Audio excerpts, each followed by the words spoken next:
Welcome to the Hunting Beast Podcast, your source for hunting tactics, news, and stories.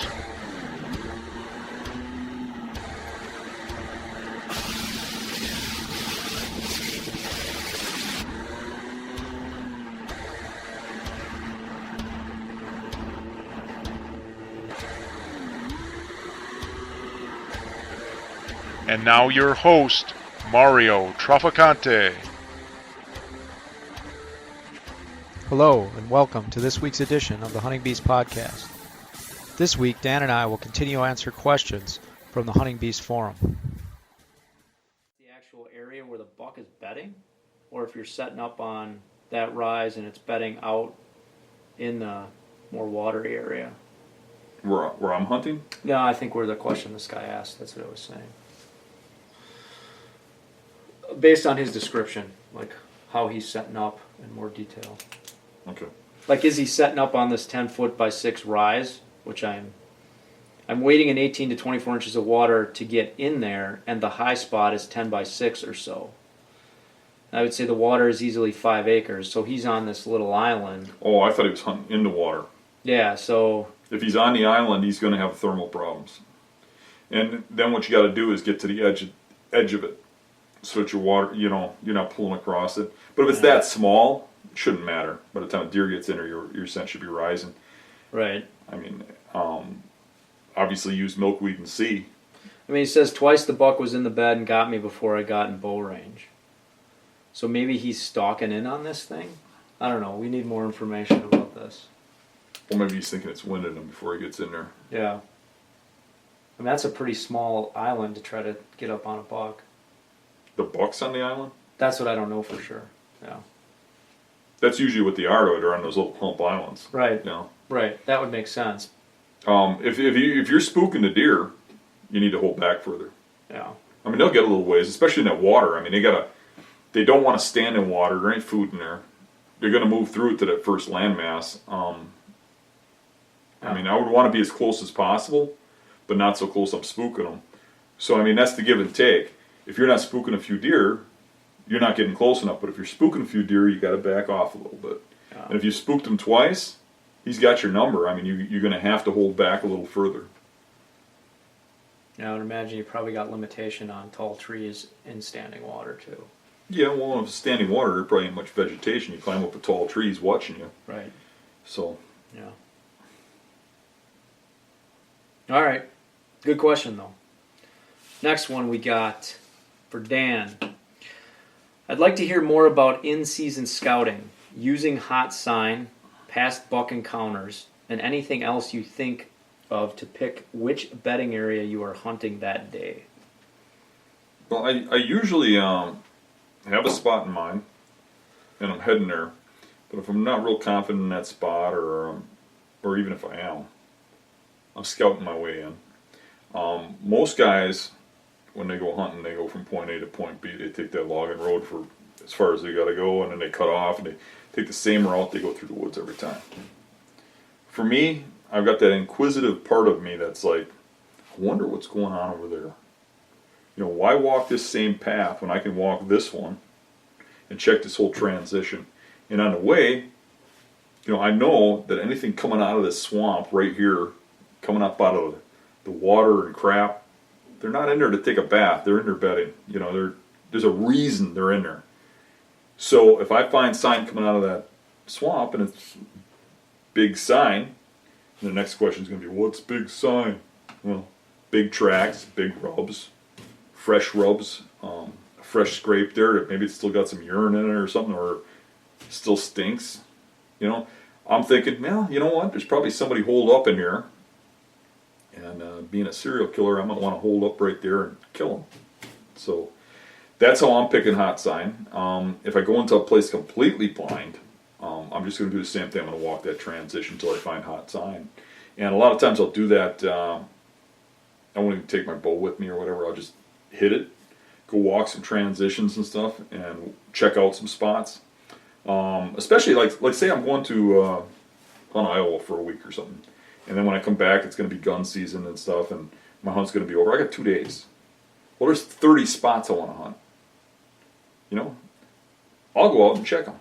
I only got 2 days anyway, so I'll go walk half of them, right? Whatever looked the best, I'm going back, getting my bow, my stand, and going in there. Obviously now I'm not pushing them out of their beds. I'm not pushing it as close. And the thing about hot sign and hunting it is you're going to get misled a lot. There's going to be the tendency to hunt too far back because you don't know exactly where that bed is unless you've pre-scouted it and you're looking for hot sign, which is the case sometimes. But if you're going in completely blind, you got to kind of guess. And that's where, if you look at enough bedding, you start getting an eye for that. Like, I think you've probably seen that with us when we go out in the swamp. I'll push further than you probably would. And not that Mario will say anything, but he'll give me that look and I know what he's thinking. But I'll push further than most people because I've got that eye for it, because I've looked at so much bedding, I know where they're at. Or I'll say, no, we got to stop right here. This is where we got to stop. And the thing about hot bedding too is and I read this recently on the forum, I think today even, somebody was asking about scout with the stand on their back, and they're like, well, you got to be pretty quiet cutting limbs, eh? Well, you probably shouldn't be cutting limbs. Yeah. I'm kind of picking my spot based on my shooting, and I'm not walking over, looking at the tree, looking around. I'm going in slow and stealthy. I'm keeping an eye on where I think the bedding is, and I'm looking for the tree that's got the lanes already there. And I don't need much. I'm a patient guy. I wait for the shot. But I do need to not walk where that deer is going to be. Yeah. Or a different deer coming out. And I need to be able to shoot to that spot before he smells me. That's important. Yeah. Not wandering around. So when you walk in a transition, here's a temptation too. Walk in the transition of a swamp. You're on a ridge of oaks. Mm-hmm. And you're out in the middle of nowhere, and you're, say, big woods or something where people don't get, and these deer are going to come out of that swamp feeding them oaks. That's a common scenario all of us have dealt with. You're walking that edge. The temptation is to walk right on the absolute edge of that transition because you can see the muddy tracks. That's usually where rubs are, where they're coming out of the thick and they stop and they rub all their weight and stuff. You see the sign a little better. Try getting an arrow in that crap. Yeah. You gotta stay back far enough and kind of look in. Be patient. That use your eyes, because you got to be able to shoot to them when they come. If you walk across that trail, now try going in that swamp and setting up without spooking that deer if he's bedded 40 yards in or something. And when you do set up, if you haven't been there before, he might be 40 yards in there. He might be 4,000 yards over, and it's going to be midnight when he gets there. You're taking a chance. It's a little bit of a risk, but you're looking at it and you're saying, yeah, I think he might be bedded here, and the sign's here. Don't walk that right on that line, because you won't be able to shoot to that, or that deer will smell you before you have a shot. Yeah. And I don't know if you guys picked up on this, but as Dan talks, he always sort of subconsciously relates everything back to bedding. So when you guys ask about going in on foot and recognizing hot sign, whether it be, big tracks, a community scrape, a rub, or a licking branch, or some sort of sign that a deer has been there recently. Maybe the tree has got sap pouring out of it and a buck has just been there active on it. Deer poop, there's browse. You see browse in an area where you normally don't see it. Converging trails, all these things.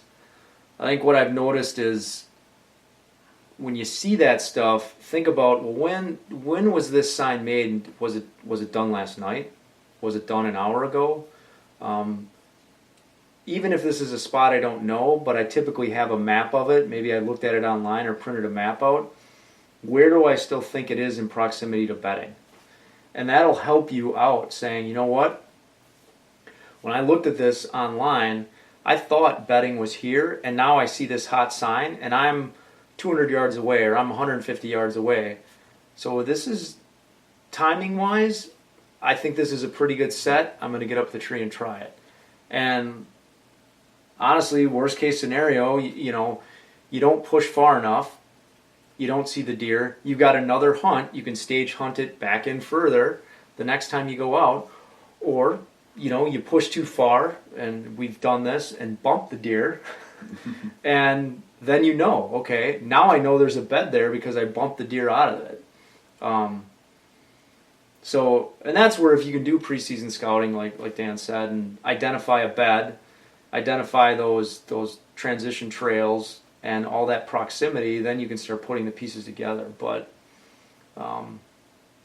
that's a good point, because the whole hunting industry, everybody from magazines to TV shows and everything is cramming down your throat that you should be looking for sign, as in that's what you're looking for, sign or food. Right. And really, you got to look for where they're moving in daylight. And everything, and I mean everything you do revolves around bedding. And some people are going to say, well, not everything, Dan, but no, everything. Even rut.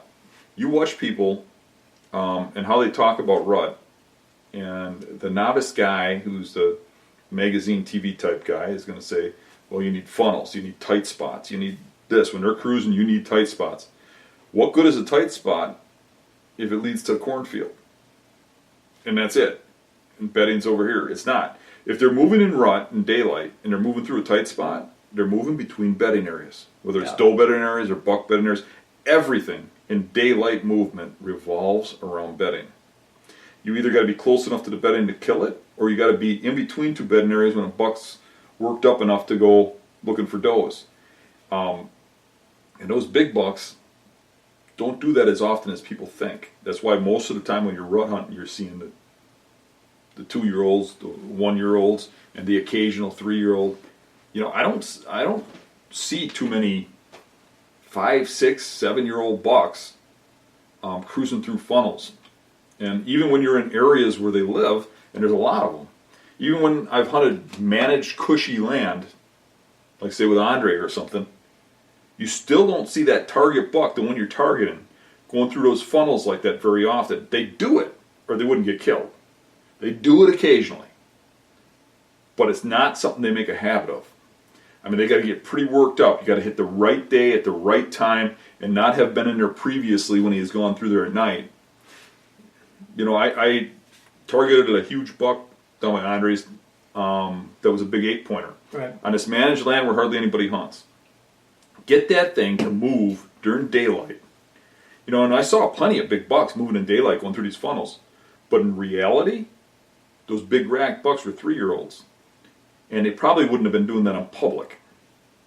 But there, because of no pressure, they were able to make those mistakes and still grow up. But that big buck, I had to narrow that whole property down until I got to the ridge he was living on, even in peak rut. And he was with a doe. He wouldn't come off of that ridge. And I literally shot him 50, 75 yards away from where him and the doe were bedding. And they stayed in that thick cover. There was a hole cut into the cover that I shot him on. Right. And it's not that they're running around wild and crazy during a rut. Sure, they make mistakes. But if you want to consistently get older class bucks, you got to push that envelope. You got to seek out the bedding. You got to seek out those spots where they'll move in daylight. And usually that's close to bedding, or the bedding areas. If they're circling, they're seeking out a doe bedding area. And you've seen this with me, where I've said that buck's going to be holed up right on that bedding area because he's not going to move around in daylight. And that wasn't an area that gets pounded hunting. Right. And where was he? Pretty much right where we thought he'd be. Yeah. And after season, and I always do this, it's a good tip, I go and confirm when we see a big buck. We go back and we scout. Okay, I seen one here. Even if we thought we knew what was going on, let's find out exactly what was going on. And we went and checked out and found that rut bed and found where he was sitting.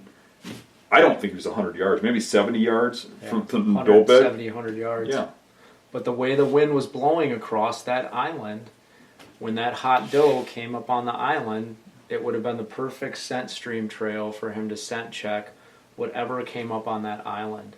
And I think, maybe you guys can see this. We'll draw a little picture over here. I know those of you who are listening. Sketching these deer. What's wrong with you? Deer on your head.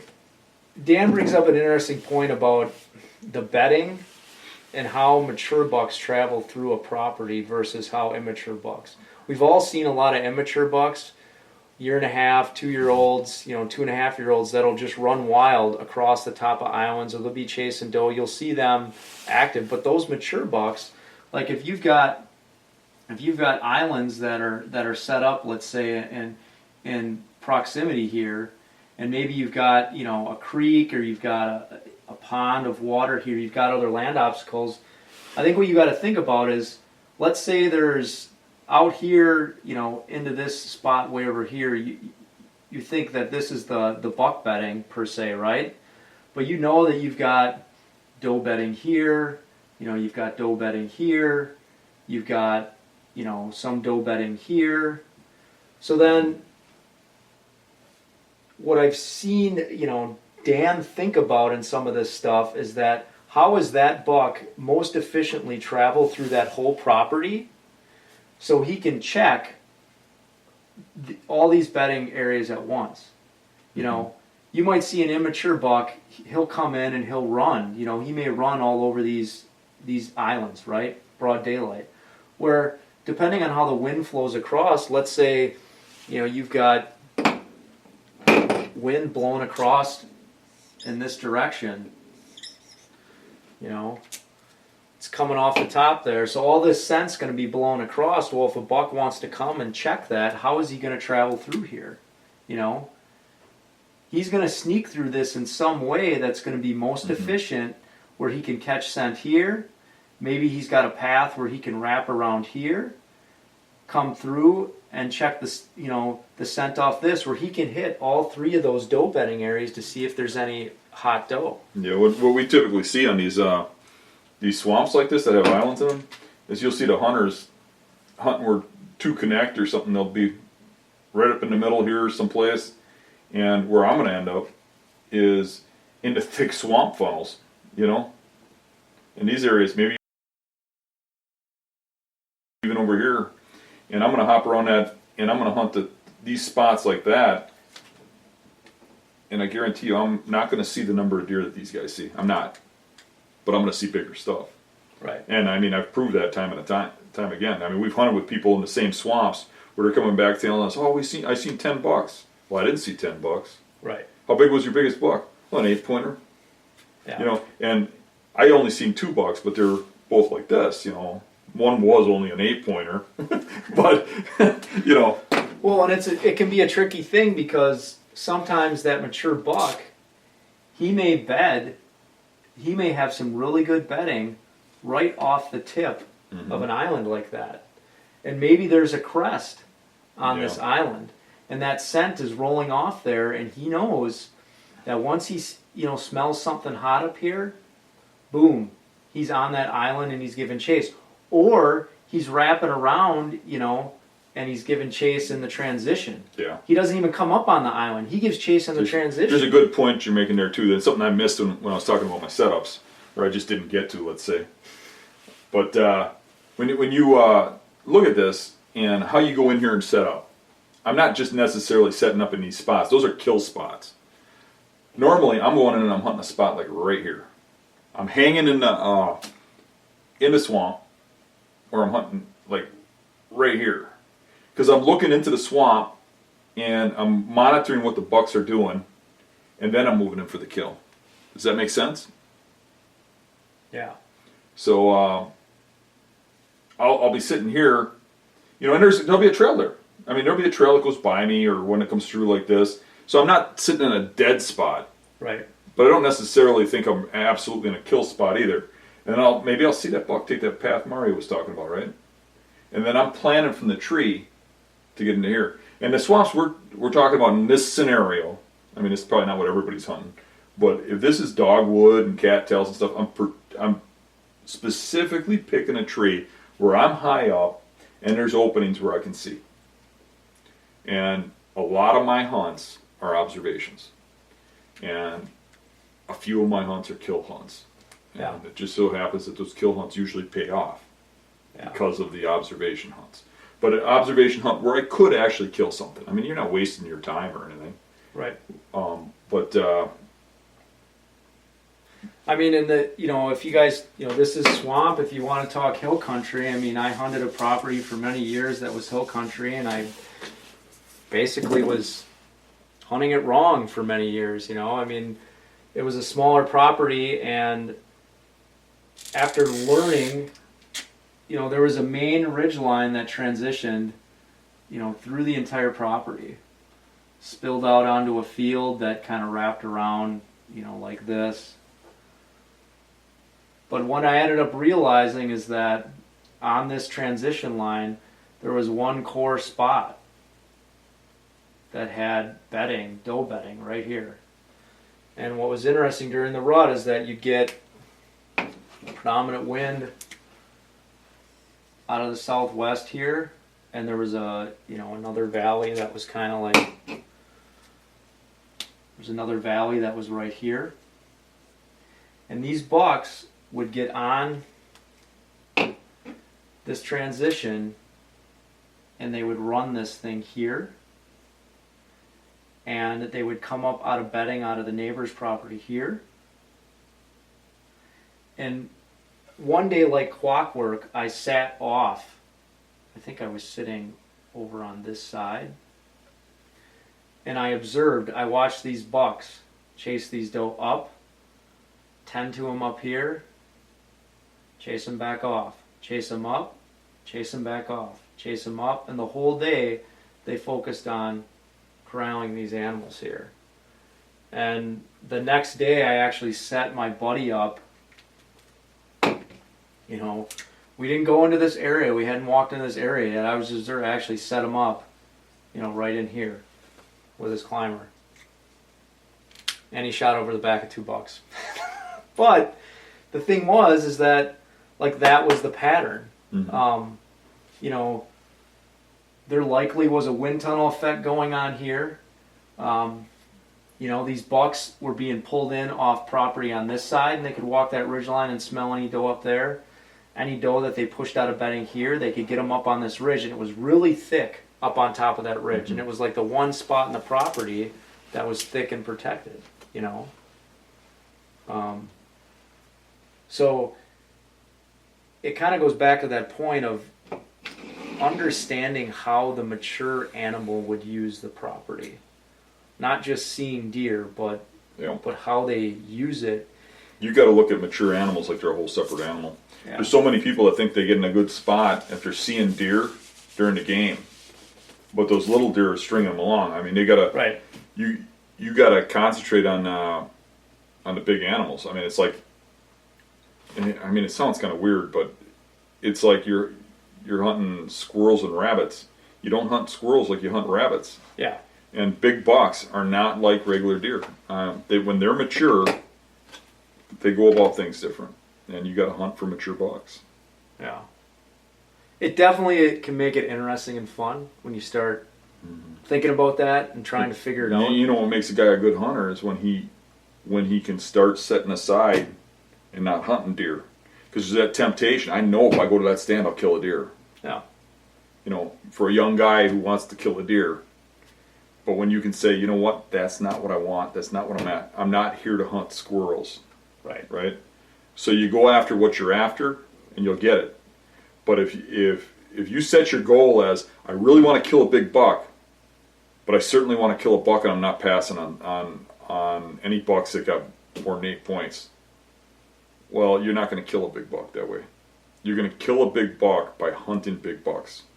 You don't kill big bucks by hunting elk, and you don't kill them by hunting squirrels. They're a species of their own. You have to seek that out, and that's what you have to go after. Yeah. Or you're not going to kill them, because you're going to be wasting your time. You hear these guys like, I take a couple days out the season and I just doe hunt. Man, I ain't wasting a day. I'm buck hunting. That's what I'm hunting. I'm hunting that buck. I'll kill a doe. End of the day, one's coming through. You're going to get opportunities. You can kill one, recock, and wait too. In a lot of cases, they don't know what happened. Yeah. And the good thing is, I'm not going back to that spot tomorrow, because I know that once I'm in there, I burn that bridge. So, I'll kill a doe when it's convenient, and I'm not going to spook something when I'm on a regular hunt. But I'm not taking one of my, say I only get 35, 40 hunts in a year, I'm not taking one of those hunts and wasting it. Because I might need 35 or 40 hunts to kill that big buck. I'm hunting a big buck till I get a big buck. I'm not wasting my time hunting does, and I'm not going over to the spot that's got all the action. I mean, you got to decide, are you a deer hunter or are you looking for a trophy buck? Because if you're looking for a trophy buck, get your focus. Focus your glasses. What are you aiming for? Yeah. Well, and I think too, it's if you're starting to hunt this style and you're trying out different sets and different things that you looked at during scouting and looked at different bedding, don't rate your success by the number of deer that you see during any one given sit. I've gone several sits in a row not seeing a single deer. You know, walk all the way back there, get all sweated up, go through all this craziness, and don't see anything. But it was a beautiful day out in the swamp and out in nature. But you know, you have to be okay with that. That you might get back to the truck and talk to your buddy, and he might have saw 20 deer because he was sitting on a field edge. But you know, it's a different. You're after a different thing if you're looking for that mature buck bed. When you see a deer, you're probably only going to see that deer. Right. You know, I can remember a season when I hunted 30 days in a row without seeing a deer, a single deer. Yeah. And I think most people will just crawl up in a ball and suck their thumb. But I keep the mindset that the next hunt is the one that matters. You know, and I ended up, the first deer I saw was a nice 10-pointer and I shot it. But it took 30 hunts, 30 sets of seeing nothing to get him. Yeah. Now I could have easily just said, screw this, I'm going over by that cornfield there, there's deer there every night. But, you know, it brings me to another story here, okay? When I used to guide, and I had clients over every weekend, and the neighbor was a big hunter. Yeah. He'd been hunting out there for, I don't know, 20 years or something. And he would hunt right behind my house. He'd hunt all over the place in the swamp. And I had these clients from out of state who were after big bucks. And I was taking them out hunting. And I put one of them on this little bedding area right next to my house, right behind my house. And now the DNR dug out a hole and made it into a pond, thank them, you know. Ducks. Yeah, let's make duck habitat. Okay. Yeah, I got a duck. Sorry to all the duck hunters. But anywho, I put this guy on this bedding area there, and he shot a 150-inch 11-pointer, you know. So, anywho, we dragged this thing back out. You know, we get it in the truck, and the other guys that were hunting with him, they seen some nice bucks, you know. So we're doing pretty good, you know. So we got this buck in the back of the truck, and we're shooting the crap, and the neighbor's coming over, and you know, these guys are smart enough not to say too much, you know. But the neighbor comes over and goes, "Holy crap, is that a huge buck? You know, that's nice, you know, I haven't seen one like that in years," and blah, blah, blah. And he's going on and on and on. He's looking at this buck, and you know, it's getting later and later, and I say, "Hey, you know, I'm sorry, but I got to get these guys out in the woods, you know, and they need to get out hunting. You know, they paid for this or whatever." And he goes, oh, okay, I understand. He goes, "Where are you guys going?" I go, "I ain't got much time. I'm probably just going to take them all back." And he looks at me and he goes, "I wouldn't take them out in that swamp. I've been hunting that for 20 years. There ain't a buck like that in that whole swamp," he says. And those guys are looking at each other like, what the hell? Right. That's just where we got that one from. Right. You know, but this guy had been hunting out there for 20 years and had never seen a buck like that. But yet, every weekend, I was putting clients on bucks like that and they're killing them. Yeah. And he thinks I'm taking him to some private farm or something. Right. You know, but he could hunt that for 20 years and never see one. Why am I seeing them? Why are my clients seeing them? Why are they killing them? Well, simply because that's what we're hunting. This guy was hunting deer. He was sitting in the oaks, waiting for one to come in to get acorns. He's sitting by the cornfields. He's sitting in the funnels. Yeah. Hunting like it's rut all year. Yeah. Yeah. No, good point. All right, we're only on question 7 out of 42, so we better. We're not getting done with them all. We We're going better to have to do another one of these. We better start cracking here. So this next one, Dan and Mario also run hunting in swamps and marshes. I think we kind of covered that with our last little diagram for the most part. Another one, Dan and Mara, hunting small properties, how to time out your kill attempt in those overlooked spots. Okay. If it's a smaller property. So let's say a guy's got a 20-acre property and he's got a good bedding area. He's got one real spot in there, right? Mm-hmm. One or two. The big thing about timing on those small properties, or any property for that matter, because to me, I think small property is kind of cliche. They're all small properties because every little bedding area I hunt is a small little spot. Yeah. Whether it's on a 4,000-acre piece or it's on a 20-acre piece, it's a hunting spot. And you got to look at it like that. You got to look at it like that's 1 or 2 hunts, maybe 3 in a year. If you did an early season, a rut, a late season, if you're hunting it more than that, it's going to get bad. And I think that's kind of what he's preluding to, is that, when do I go in? Well, there's going to be some repetition there. If you had an encounter there in September, expect to have another one the next September, around the same date. They're repetitive. Food changes pretty much to the date. Right. And bedding and cover changes pretty much to the date. It's not exact, but the same time frame. And I would expect those bucks to be in there at the same time every year.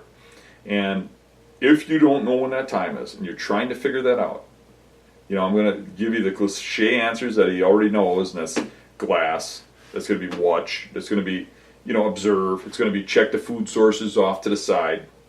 But when that all fails, or hopefully it doesn't, but when it does, or if it does, you got to go in there and bust a hunt. And if you don't know, you can't figure it out, and those things aren't working for you, you got to go in there in September and hunt it. Or if you start in October, which a lot of guys do, go in there in early October and hunt it. Yeah. That don't work, go in there at the end towards rut and hunt it. That don't work, go in there in December and hunt it. And even if you don't see a deer on all 3 of those sets in that particular spot, what you should see is if the sign is there, if it's hot, if it's not, and you should start to get a feel for when the buck's there. Maybe it takes a couple seasons, but this guy, in my opinion, when he says, I got this small spot, when do I go in there, it sounds like he's putting too many eggs in that basket. That's a hunting spot.